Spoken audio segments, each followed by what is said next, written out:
I don't know who I'm torturing more by doing this, you or myself, but I'm here again to do Daredevil. They did the double dip, 2 episodes for the price of one. Let's talk about it.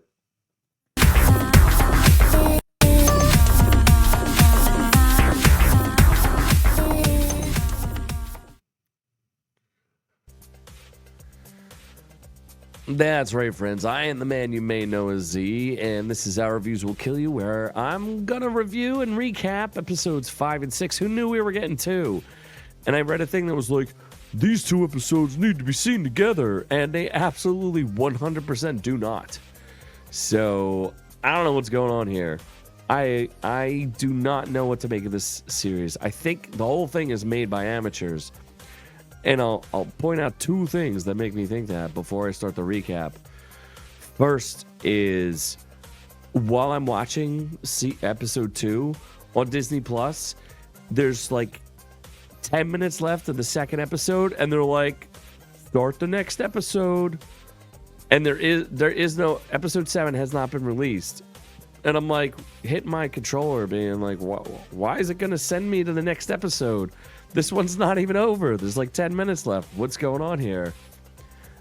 So that just means they poorly programmed this and didn't know what they were doing. The second thing I want to point out is how bad the sound design is in Daredevil itself. There's a scene where Wilson Fisk is getting ready to beat somebody up, and he's like, moves his hands and cracks his knuckles on it. And that's not what that sounds like. There's another scene where there's this little girl being injected with like a needle, and it's like the most amateur sound design you've ever heard. That's not what a needle sounds like. Sorry. There's another scene where there's a bunch of like hostages in a room, but there's too many. The sound they're making is for too many people. Like there's not that many people in the room. It's not like, and it's so distracting. The other thing I want to point out is the screaming needs to stop. Daredevil needs to stop screaming every time he beats somebody up. I'm tired of it. These are clearly director choices, not actors' choices. And these people they don't know what they're doing. So, and they maybe created, they have the greatest offense of all time, which is including Kamala Khan. And I just want to point out, I really like Kamala Khan's father, Yusuf, but the man is he's allegedly a groomer. Like, why are we giving him more roles? What is going on here? There's a reason for that. One of the executive producers created Kamala Khan and obviously put their friends in this. So they're friends with this guy and they want to keep giving him acting roles. So make of that what you will. I'm not going to get into the whole story. You can look it up for yourself, but it's out there. So let's talk about the actual show, shall we? Well now, let me remove this. Let me add this. There we go. Daredevil spins out again, and not in a fun way. And I didn't review episode 4 because I was also very mad about that. I don't need to see Daredevil crying, and I don't. If I get a little bit of the Punisher is also screaming and crying, and I don't want that anymore. No more. And the other part is Daredevil magically finds, like, the writing is just not good. There's like these huge logic flaws. You would think that if Frank Castle had a hideout where he has all these guns on the wall and all sorts of weapons, and he's a fugitive who's killed hundreds of people, or however many people he's killed, 10 people, 20 people, 30 people, you would think he would have booby traps in his hideout. He wouldn't just allow Daredevil to stroll on in through an open door. So I had to point that out. Anyway, that episode was terrible. These aren't much better. So thanks to AV Club doing a review. This is just to kind of gather my thoughts. The first episode is a bank heist, and Daredevil, spoilers for all this, Daredevil never shows up. And apparently his hearing is like miraculous. He can hear through walls. He can hear through like city blocks. It's It's just out of control. It's whatever the plot needs it to be is what Daredevil could hear. I don't understand why it's a St. Patrick's Day thing. That doesn't make any sense. And they just keep showing stuff about St. Patrick's Day. Like, what? We're not in Boston, folks. I know there's a St. Patrick's Day in New York. Don't get me wrong. So it's just so weird. So Matt Murdock's asking for a loan from Miss Marvel's dad. And it's like, why is this a thing? And of course, Kamala Khan's dad is a terrible banker and will not give him a loan. But then the bank heist ensues. Matt gets himself back in. He cracks a safe. He beats up some vigilantes. He finds a diamond. The diamond has no connection to the plot whatsoever. None of this makes any sense. It was silly. There was a Miss Marvel Funko Pop. You know? I do not understand. It's very there's a lot. There's definitely reshoots and something weird is going on here. The Irish the Irish accents are just ridiculous.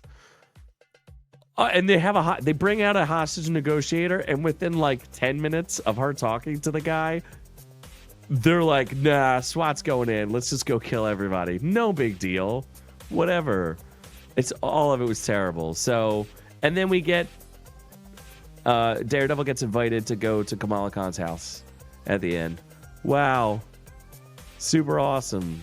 And you learn nothing about Daredevil. There's no character arc. You learn nothing. Nothing. So then you have the second episode. This is pretty funny. So good job. Who's the author here? I want to give you credit for this because I wasn't going to say it, but Gerard Jones. There's a murder Banksy. How exciting is that? Are you excited for that? Murder Banksy is some villain who wears a mask, who kills people and drains their blood and pulls out their eyeballs or something. None of it's explained. There's a bunch of murals. Some of them mock Wilson Fisk. None of them really mock, like, Daredevil. One of them was for the White Tiger. Like, I don't get what's going on. And apparently 60 people just vanish in New York and nobody notices anything. Not a big deal. So dumb. And there's this whole like 5-minute scene of them trying to explain this to Mayor Fisk. And I don't know if somebody thought this was funny. The sanitation worker comes in and he's like, hey, we're trying to use the power washer and doing all that blah, blah. And I was like, tell this man to shut up and tell us what's going on. Still, I don't... and they keep doing like these weird things, like where it's Fisk and Daredevil mirroring each other's scenes, but it doesn't... There's no connection.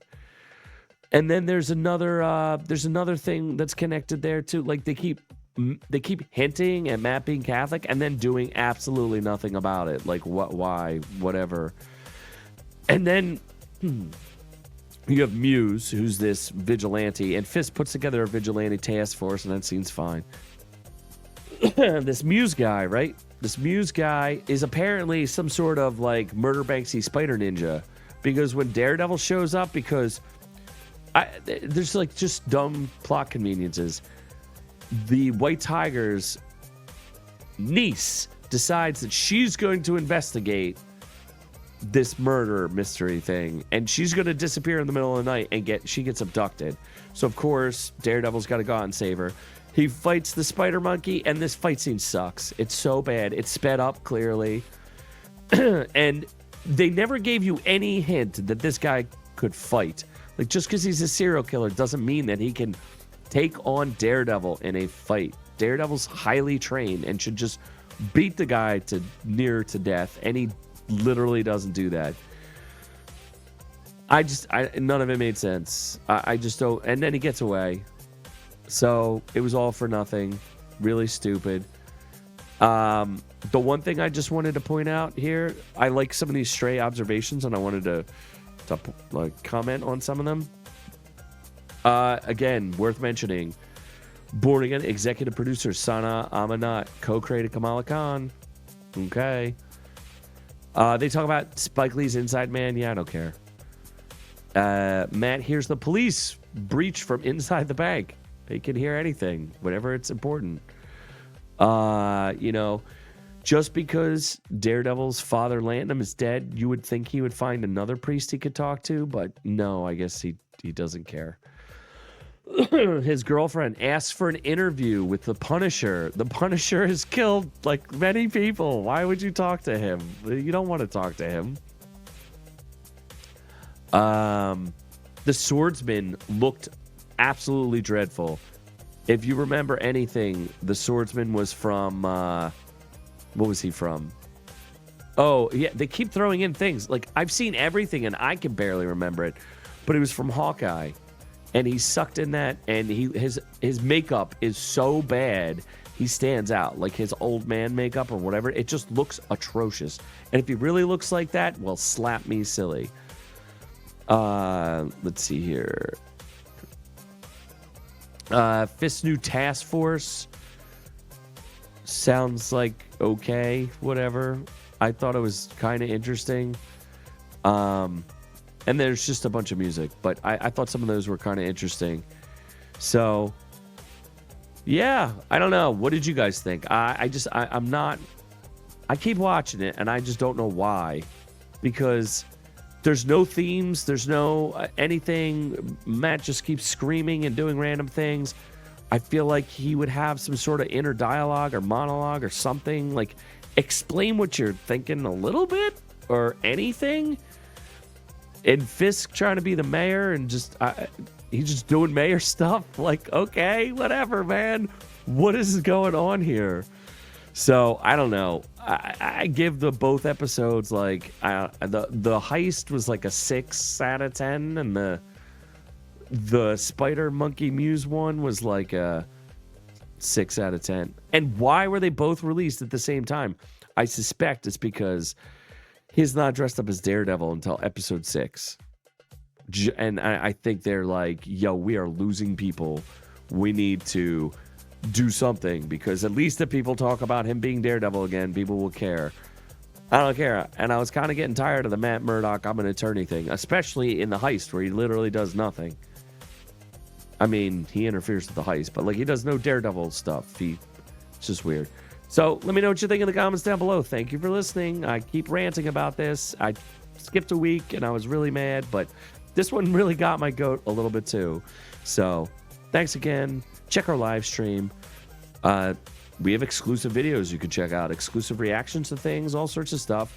For as little as $1, just help us get we can't afford anything with $1, but you know, maybe after like 10 months of you subscribing, we could afford like a cup of coffee from Starbucks or something. Anyway, thanks again for listening.